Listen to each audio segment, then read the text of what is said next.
I wanted to go check out the dude's apartment or house.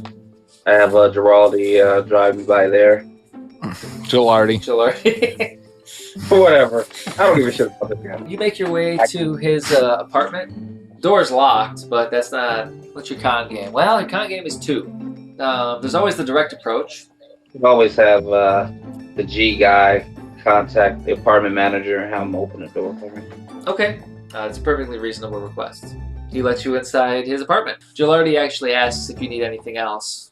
I'm assuming he's going to be your ride back to the hotel. Do you want him to come in with you, or do you want him to chill in the squad car? He can chill outside the apartment if he likes, or he can go back to the squad car. It's up to him. Okay. No, he said he's got some work he needs to get done, and he'll work on that in his car while you're doing what you need to do here. All right. You enter the apartment. It's a third floor apartment. It's a mess. There is shit everywhere. Clothing's all on the floor. It doesn't look like the place was robbed and racked up. It just looks like this guy was being a slob. The refrigerator is full of half-eaten meals and spoiled food. Some of it looks like it's still edible. Food that is not edible, for some reason, was just not thrown away. You do see a lot of clothing scattered about.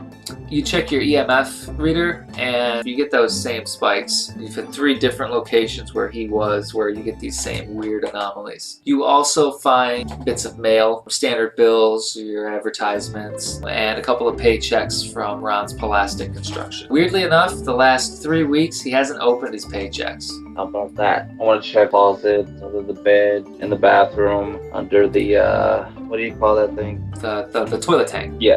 You find a bag of weed in the toilet tank. I pocket the weed. All right, I want to be thorough before I leave. Standard pantry, standard freezer. You don't find anything too much out of the ordinary. The food in the freezer is actually in much better shape than the food in the fridge. The pantry, the cupboards, it's normal. You find some boxes of macaroni. Nothing that shouldn't be there. All right, if there's nothing else, I'll head out. Okay. The site that he worked at is probably closed. So. Yeah, you do get forwarded to voicemail. Thank you for calling Ron's Plastic Construction. Our office hours are from 9 to 5. Blah, blah, blah. Click. All right, I'll have the cop drive me back off at the station. Order Uber Black to drive me to the hotel or motel. You're able to make your way to the hotel. What the fuck does Babbitt mean? Babbitt. Babbitt. Babbitt. Hey, Babbitt. Is that based off the old Abbott and Costello thing? Yep. Hey, Abbott. Babbitt. Okay. That's way old school. That's before your time. Before mine too, but I picked up on it. All right. Before your time, Eric. Maybe Kyle got it. Eric, you're able to find food, and you make your way back to the motel. No, I'm just gonna get my Sam on. What, research? Yeah. Because, you know, guys named Sam do that. It has nothing to do with a TV show. Nothing whatsoever. Well, I get online. Okay. Is there any rumors or anything, not even necessarily localized to this area, if anyone else has hollowed themselves out by exploding from the chest, or any similar PCP-related deaths recently?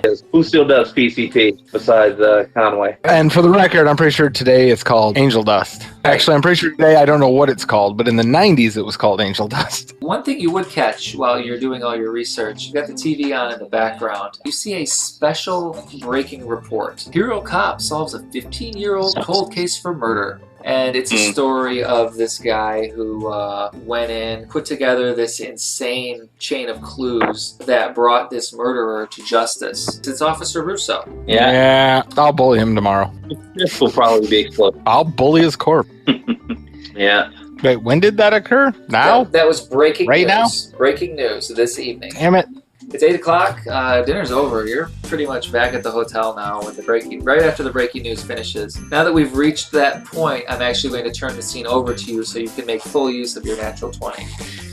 I had a Natch 20 for that? I had you roll grit to see just how everything played out. The grit roll was how well do you handle your alcohol to be able to think clearly that someone else might be at the hotel. Not only can I handle my alcohol, but so can all of my characters. Gerald Conway, however, has been drinking for a good long time, ever since his family was murdered in front of his own eyes. So yeah, no, this is child's play. Almost literally, considering there's probably a 20-year age difference.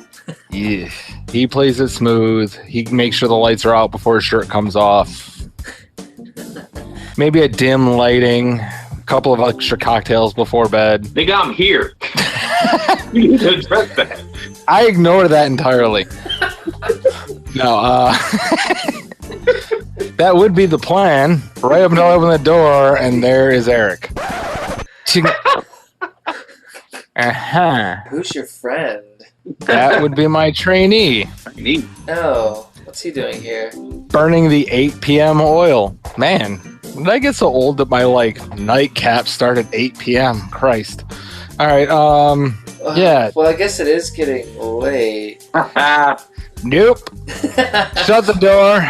Go back down to the office. Need a second room. There's another room. I book another room and just say, I don't even say anything to Eric. I just walk in. She's giggly. I'm giggly. I'm like, nope. Shuts the door and walks away. He can hold shit together with a Natch 20 to get the job done and do whatever he needs. It doesn't mean he's making good decisions. And on the other hand, Tammy is missing all of her fingers. It is as magical of an evening as you want it to be. It doesn't matter. Gerald won't remember. You blackout drunk? Well, he drinks too much, yeah, and he's old. And the pain pills on top of that, it's a magical evening that he experiences and then forgets and then leaves town. He's not a good guy. She leaves your number. All right, so you missed the news report. In fact, you get good and drunk and tired out, so you'll find out the next morning. Not been a good partner to this crime. Yeah, Eric, you pretty much see the revolving door of Gerald Conway. He opens the door with a giggling woman, takes one look at you, gives an audible nope, closes the door, and leaves with no explanation. Right, let it go for tomorrow. I would continue my research, but now focus on that item that the cop was wearing, though, the belt. Gerald, you sleep like a man who's had too much alcohol and not enough exercise. When you do wake up, she has let herself out. For the record, I don't actually add her number to my wallet. I think about it, I'm an old dude with a lot of experience at this. I actually encode her number into a black book that has a cipher because, well, I don't want demons and vampires and werewolves killing the people I've had sex with. Accomplished. So anyway. I'll look it up. I'll call a cab, take me to the station, or whatever his name is. He's at a press conference. I stand by, wait for the press conference to conclude. The press conference is at City Hall, and then he's going to make, and pretty much you give the talk show Heroes tour. I'm still fake FBI, so I think I can get squeezed in after. You can track him down, but he's got a full schedule today, and he won't be at the station. That's fine. You spend a couple hours getting to the Capitol, where Russo is giving a press conference, and you see him up on stage. He's dressed quite nicely. He's got that belt and belt buckle on, along with his policeman's uniform, and he's given a speech about how he just had a feeling and he wouldn't give up and blah blah blah. Half of it's true, half of it's bullshit. You're sure, just to sound pretty for the cameras. He finishes up. There's a little bit of a meet and greet. Well, you'll have an opportunity to shoehorn your way in before they get ready to ship him off to the next place to give the same damn speech that he's going to give 5 or 6 times today. He's not ducking you, so you say you want to have a word with him. Of course, he's going to make time for you. Mm-hmm. So he does. What do you want? Is it the common practice for, I guess now, a hero of the force to procure items from the dead and wear them as their own? What are you trying to say, Agent Cool? Well, what I'm trying to say is, I'll pull up my phone and I'll play the video for him. And, it zooms in on the point where he removed the belt from the scene. And what about it? You here to arrest me? Listen. Did you want the belt yourself? No, but I have a feeling, call it a feeling, that if you don't want your chest to explode from the inside out, if you spans organs, you might want to drop the belt. That's not a threat. Look, it's a really nice belt. He obviously didn't need it. It wasn't evidence. It's literally evidence. I mean, yes, he's pretty much as much admitted to the FBI that he took the belt off this dude. He's like, it wasn't drugs, it wasn't weapons, it wasn't money. It was just a belt that looked nice. Who's gonna miss it? It wasn't important to the case. Well, it might be a little bit shady. In his mind, it doesn't cross the lines of meaningful corruption. Eric, just so you know, that is a really nice looking belt.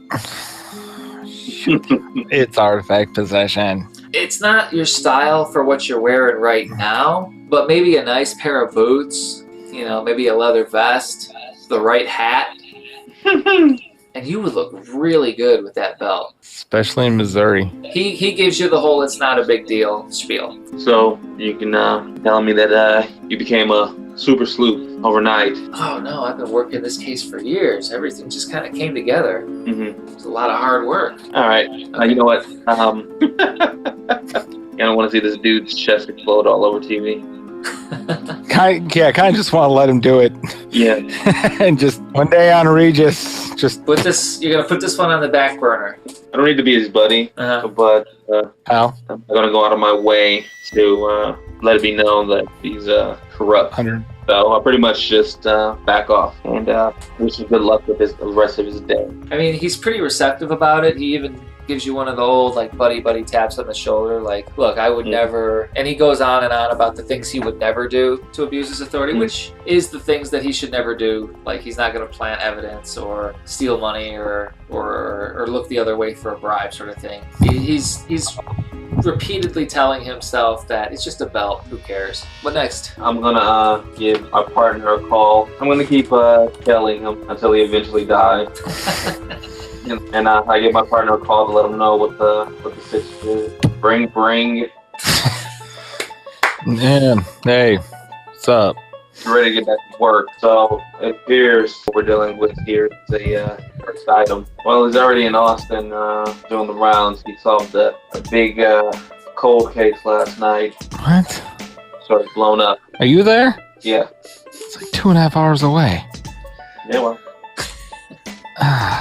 Christ. All right, let me get a shower in and I'll hit the road and you just update me, all right? Don't let him get on a plane with that thing. No. All right, I'll catch up as soon as I can. Eric, so just so I understand your course of action, you are going to be pretty much tailing Russo until he explodes? Yep. Okay, your day is filled with boring speeches and driving around the state of Texas. The dude is a really good speaker. He is charismatic. He seems to have the crowd really into what he's doing. I mean, Texas is a patriotic state when it comes to loving our police. So you can understand why the crowd's eating it up. Gerald. Yeah. You're up. What do you do? Well, the whole case left me behind while I was getting laid, so time to play catch up. I go and I do get the itinerary from police department. Probably share the belt buckle so that he can get his contacts looking into it. Okay. All right, well then I would make some calls. I'd forward those pictures once I figured out how for the 16th time this month. So you make a couple phone calls and then it was from Montana. Okay, yeah, we're doing that. Responds your message. And he says, I might have some ideas, I'll let you know. Hey, do it in a Montana accent. It was a text message. I don't care. Okay. I might have some Anyway. ideas, I'll let you know. I mean, that takes you all of 15 minutes. He says he'll get back to you. Nobody else really seems to know anything, but he seems to have some ideas. It's a belt buckle, which means meant to draw the eye, which means it's probably something like in standard cowboy culture, like bullhead or something with horns, or it's going to be a big picturesque. There's a raven on it surrounded by leaves. It actually reminds you more of Greek things than it does Western things. The Greeks not really known for their belt buckles, which means someone channeling an old god. The Greeks didn't really colonize per se. I want to make one quick fool's errand before I leave to catch up. Craftsmen in the area. Okay, what kind of Particularly belt buckles. You want to see if anybody has Artisan craftsmen. Okay. And if they have an online database, it will take me longer than it should, but you want to find somebody who deals within custom clothing. it could be a very old item, but it seems unlikely considering it's in Texas, it's a belt buckle and it uses Greek imagery. That's just not a big leap for Gerald Conway. He's not an idiot. No, using the phone book, you're able to come up with somebody who works at a local Renaissance festival. Okay. He's actually a blacksmith by trade. So he's experienced with the use of leatherworking as well as crafting metal into useful things. Okay. You make a trip to the Renaissance fair. Cool. Maybe I can get laid at the Renaissance Fest too. All right. I buy a cheap Friar's Tuck style robe, try to blend in, go see this person, make myself as agreeable as possible to people who I probably think are weirdos. I get some mutton, or turkey leg or something. So Eric's like busting his ass, following homeboy all around the state of Texas, and you're eating mutton, dressing up as Friar Tuck, going to the Ren Festival. I'll catch up with you as soon as I can. Hey, I've got to do my due diligence here. It's one of the bigger shops, and you see the guy actually making metal objects on a cinematically presented anvil. It's there for show, and he's working off of it to try and generate business. I saunter up. I'll watch him work for a minute. Excuse me, you have a second? There's a lot of time around here. Yeah, I was wondering, since he sent me a photo, I beep around on my flip phone for a minute, and then I finally pull up a picture of the belt buckle. Let me see. And he asks to have your phone. Sure. Okay, he manipulates it wonderfully so that he can zoom in where he needs to and gets himself a good look at the belt buckle. Huh. That is an interesting piece. Where did you get that or see that? It's actually a victim of a crime was wearing it before it was stolen. Reach in my robe, pull out my federal agent thing, and put it back. I'm wearing my vest under my robes and a nice shirt and some trousers. So you just put the robe over your G-Man outfit. Okay, it's hot. I know it is. I'm sweating like a Val Kilmer in Miami. That's the Val Kilmer. Hey. Well, you think that's the same man in every one of his movies? He's not that much of a chameleon. He actually laughs when he sees your G-Man in a Friar Tuck outfit. Like that's Stone Grill. That is the funniest thing I've seen all day. And I've been here. Okay, let me see here. That is old. That is really old. Not the belt. As you see here, and he points to some on the side. Somebody made this into a belt. I'd have to check to be sure, but I would say the actual metalworking is easily a few hundred years old. He actually points out some things about the stylistic carvings of the leaves, the certain angles on the raven that are iconic to certain periods of time during metalworking. Like, you made a really smart move coming to somebody who actually works with metal. This guy knows a lot of the minutiae to be able to narrow this down quite a bit. Stumbling backwards into success. That's the con way. Well, I had not considered the belt buckle will be made out of another item. I'm an idiot. Is that for sale? It might be if I can track it down. Well, come to me first. I'll give you a good offer for it. All right. Well, I thank you for your time. If it goes up for sale, I'll let you know. No, I leave. And as soon as possible, I get out of this goddamn robe because it is cooking. And I give a call to Eric. Hey. Ring, ring. Hey. So I talked to somebody here in Houston. That belt buckle was reforged out of something else. Probably a previous cursed object. The raven and the leaves, I'm sure you've probably already have deduced, are of Greek origin. Hasn't done me a lot of good. But it might be something you want to look up if you get a minute. We're actually circling back to Houston. Oh, well then I guess I'll sit pat. Yeah. Seems like some old hat at that, so yeah. All right, well. I would try during one of the boring speeches to get some research done with the new information that I got. Gerald, your phone rings around 2 o'clock. Yo. Gerald? It's Millie. Millie. Yeah, you know my voice. I do. I've had a lot of experience with it. So it's been a long day. I was wondering if we could meet up for lunch. I'm just waiting for my partner to get back. He's on a run, so yeah, I got free time. Oh, that's so great. It must be nice to have a partner who can help you when you need to get away. Yeah, you should look into that. As I'm assuming chief medical examiner of this branch of Houston, of all places. She asks if you just want to order in at the hotel. Yeah, the hotel's fine, because I'd like to not order in where there's dead bodies. Okay. She calls in some Chinese food, and the food shows up about the same time she does. She digs the badge. I can live with that. I'm 52 years old. I would show her a picture of the belt buckle. Yeah, she's clueless. She thinks it's really neat. She wishes she could see it. Hey, if you find it, can I see it? Sure. I promise. That would be so cool. You should be probably getting back to work, huh?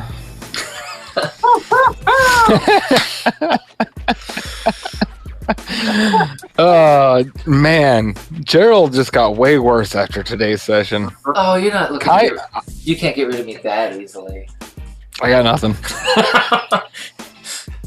Well, Eric, what are you going to do? The motorcade pulls off. Russo goes inside and he grabs a box of, just some work stuff, and he starts to drive towards what you are assuming to be his house until he heads into downtown Houston. Let's see, what would be the best roll to be able to follow this guy without him knowing he's being tailed? You roll a 9 plus your hunting of 12 gives you 21. His counter to being tailed would probably be the con game.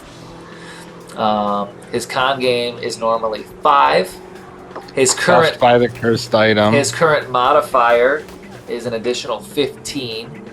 20 plus 5, 25. Well, that was really low, but it's enough. You tail the guy for a little while, and then he starts making a weird series of turns that makes it kind of obvious that he knows that you're tailing him. But fuck it, right? You're going to tail the guy, and he knows it's you. But somewhere, he's able to lose you by making a couple of quick turns around a one-way set of streets that he's familiar with and you are not. He gives you the slip. I'll reconvene with Conway. I've been doing dick all since my booty call. You two meet, converse. So, they didn't blow up. No, but I'm guessing you did again. Hang around me long enough, you'll figure it out. So, what are we thinking? Well, pretty sure we're thinking that the belt buckle is cursed. It's currently under its sway. I was trying to tell the cop, but he gave me the slip. Does your character be forthcoming because you've learned way more than I have? I guess. I just helped set your character's mom up to not be murdered by demons. Christ. And then you disappear. Did you see Millie? I'm not getting younger. I'm 100. I could be dead any day now.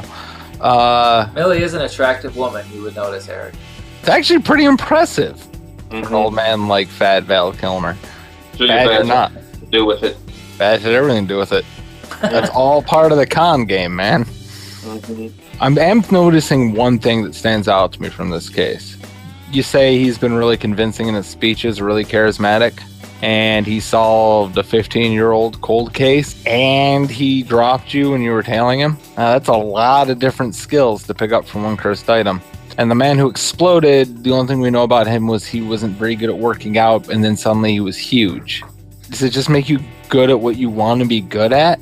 Jared didn't do anything except bust a dude's face in some roid rage and then explode, and now this guy is super cop?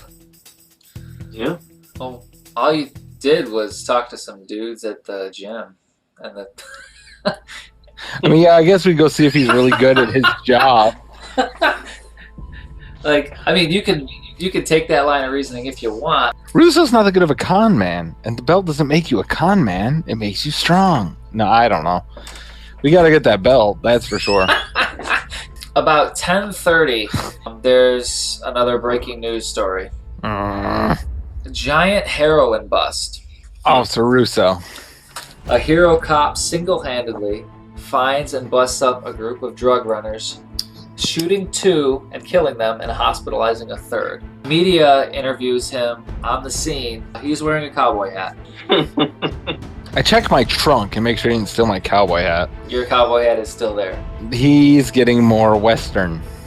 Did Jared get more Western? Yeah. Okay, well, obviously, it's progressive. He'll explode at some point after Groid Rage and killing someone. More important to me, why does an ancient curse object of Greek origin featuring a raven and leaves turn someone into somebody from a cowboy film? A super competent cowboy. That's a good question. That's a very good question. I don't see a lore connection, and I'm not the loringest dude who ever lored, but that seems really weird. Was the spirit mutated by being turned into a belt buckle? Also, I use all of my updated information from him to recall all of my contacts. And and a natural 20. Yay, 2 natch 20s, 2 natch 1s in a single session. You call Lewis back and you give him some bits of information, and he says, whoa, hang on. No, did you say this? And he gets some specifics, and he goes, okay. I know what it is. I know what this is, but You threw me off. You told me it was a belt buckle, and it's not. It's a medallion. Yeah, it wasn't originally. He tells you you are dealing with the Medallion of Ares. And this is old. It's a raven surrounded with tiny leaves on a bronze dial. Have been turned into a belt buckle recently, within the last 100 years. It has popped in and out of lore going back 500 years. The last you find some lore on it was that hunters had locked it up in the late 1960s. Word is, it makes you Superman, and depending on the person, makes you explode like a virgin on prom night, suddenly, violently, and leaving everyone who saw it depressed for a good long time. Millie wasn't that depressed. No one knows how to destroy it, but you can lock it up in a curse box. It's pretty much you make a box and you draw some words on it. Okay. It's just like a devil's trap. Just don't touch it.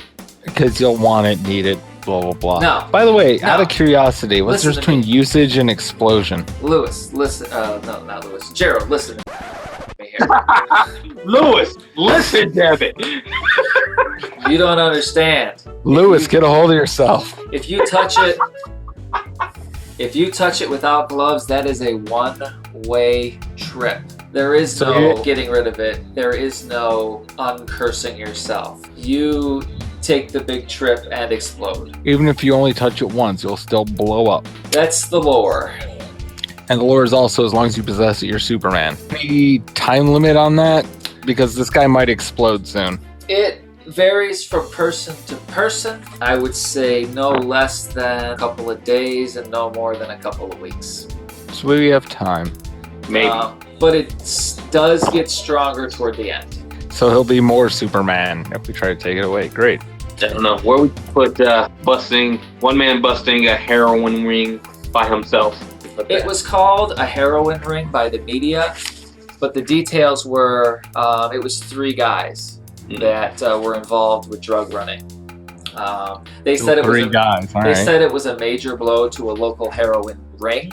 So he didn't take out the heroin ring, but he hijacked a shipment of heroin that was being moved.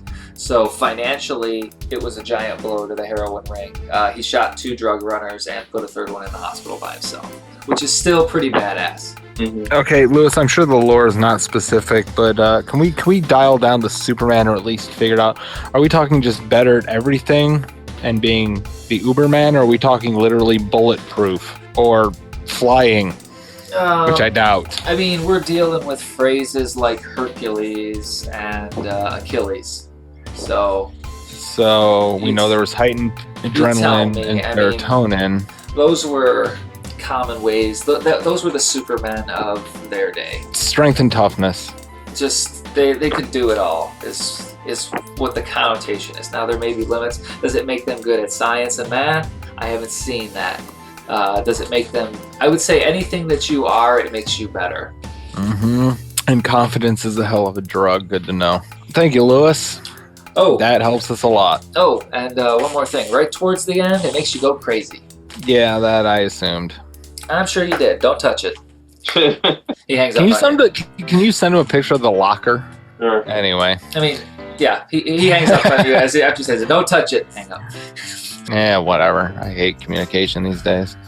And good chance that if we get into a fight with him, he's gonna shrug off everything we do to him. In game terms, the first phase of this item is plus 15 to all skills. Great, so we're not going to be able to take him in a fight, probably. Gerald's been an asshole the whole session. I would call Lewis back real quick. Okay, what do you want? Just wanted to be clear, there's no way to help someone say they've touched it. This dude's going to die no matter what we do. I mean, I got one idea, but you're not going to like it. Neither will he. Okay, well, I mean, I'm listening. You could probably fix it with a crossroads deal. Nope. Yeah, nope, we're not doing that. All right, no. Be just do as much good as praying at this point. All right. I'm just glad not one of you touched it. Later, Lewis. Thank you. Yeah, don't call me again. Hey, I owe you one. Plus, I think you owe me $20. You know I love you. Hey, no. Click. He does owe me $20. I'm writing that down. He might. $20? Question mark? I'm keeping that. Anyway, I'm not willing to wait any more days necessarily. no, you get longer every minute. We got his place and see if he comes back.